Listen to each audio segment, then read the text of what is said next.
Welcome back to Katana TCG. In this week's early deck preview, we're taking a look at the new Swim Freely archetype that's coming out in our Lost Origins set next month.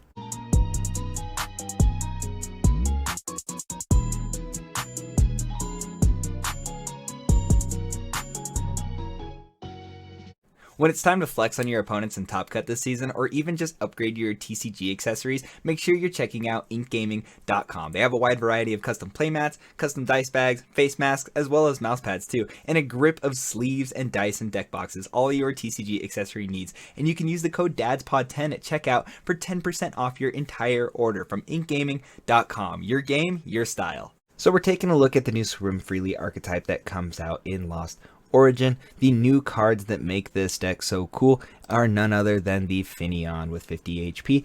Its ability, Ocean Accompaniment. As long as you like, during your turn, you may attach a water energy from your hand to any of your Pokemon with the Swim Freely attack. It also has an attack of its own. For one water energy, it does Water Gun, but that's really not what we're looking for here. We just like it for that ability. As a bench sitter, being able to accelerate energy onto anywhere on the field is very, very powerful. So we also play a 3/3 line of the Seal and Dewgong that come out in Lost Origin as well. Because Dewgong has the Swim Freely attack, this is one of the immediate targets for our good friend Phione. Being able to accelerate a bunch of energy onto Dewgong or onto a couple different Pokemon onto our field that have the Swim Freely attack allows us to shuffle in up to as many water energy as we have into play to deal max amount of damage. Realistically, because it is a single prize deck, we might be dealing small increments of damage at a time, but because this attack has no damage ceiling whatsoever, we do have the ability to put up to 10 energies onto the field and potentially hit for 400 damage, which is pretty substantial. We're playing a 2/2 line of the Zorua Zoroark to be able to switch into our stage 1 attackers, most likely being Dewgong, but we also feature a 1 of Seadra with the Swim Freely attack as well, so this is another target for the Phione and its Ocean Accompaniment ability. Its attack, Hydra Shot, for 1 water energy allows you to do 20 damage to one of your opponent's Pokemon for each water energy that is attached to this Pokemon. So we can use Phineon's ability to put a bunch of water energy onto Seadra and do max amount of snipe damage, which is actually pretty substantial, and I really do like that feature on this card. But because we're playing a Seadra, we can also feature the Kingdra, which is a viewer favorite, and they asked me to include into one of my deck lists. I don't think that there is really a deck that I can spine around the Kingdra, but this is a one-of feature that I think is kind of neat. With its ability Surging Current, you may choose either you or your opponent, have that player shuffle their hand and put it at the bottom of their deck and then draw 4 cards. So it's a targeted Marnie ability, which I think is kind of neat. I don't really like the fact that it doesn't do something for both you and your opponent, but it does have the ability to potentially limit the amount of resources your opponent has available to them. And because you're able to accelerate energy onto Seadra with Phineon's ability, you're able to at least leave those 2 energies around to use Hydro Splash for 1 water and 1 colorless and deal 130 damage, which is pretty respectable. We are playing a 1/1 line of Bidoof and Bibarel, which seems just a little bit slim. However, we are able to switch into our Bibarel with the Zoroark's Phantom Transformation ability so that we can Industrious Incisors as many times as we need in a game, within reason, of course. And because we play so many energies in this deck, it's going to be important to be able to draw through them and get into the resources we need to actually attack. So concealed cards on the Radiant Greninja actually makes a whole bunch of sense. You're able to discard a energy from your hand and draw 2 cards, which I think is going to be very, very useful. And to round out our Pokemon, because it's a single prize deck, we definitely need to play a 1 of Manaphy with the Wave Bale ability to be able to protect our bench from any snipe damage.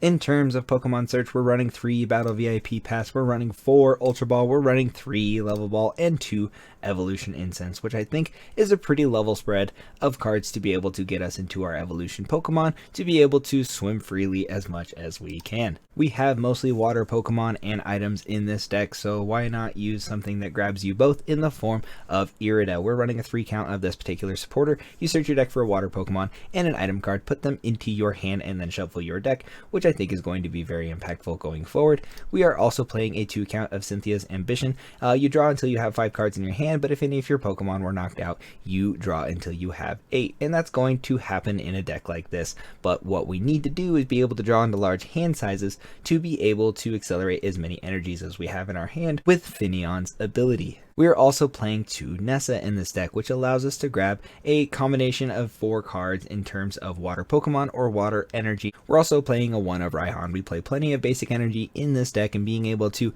have that 1 extra card catalyst on top of the energy that we have in our hand to accelerate with Phineon is actually very, very impactful, and being able to go into our deck and search for any card is just good in any deck. We're playing 2 Capacious Buckets to be able to put as many water energy into our hand to accelerate with Phineon. We're also playing a 1 of Ordinary Rod to be able to put the Bidoof, Bibarel, Zorua, and Zoroark back into the deck, which I think is very important to keep cycling in this particular archetype.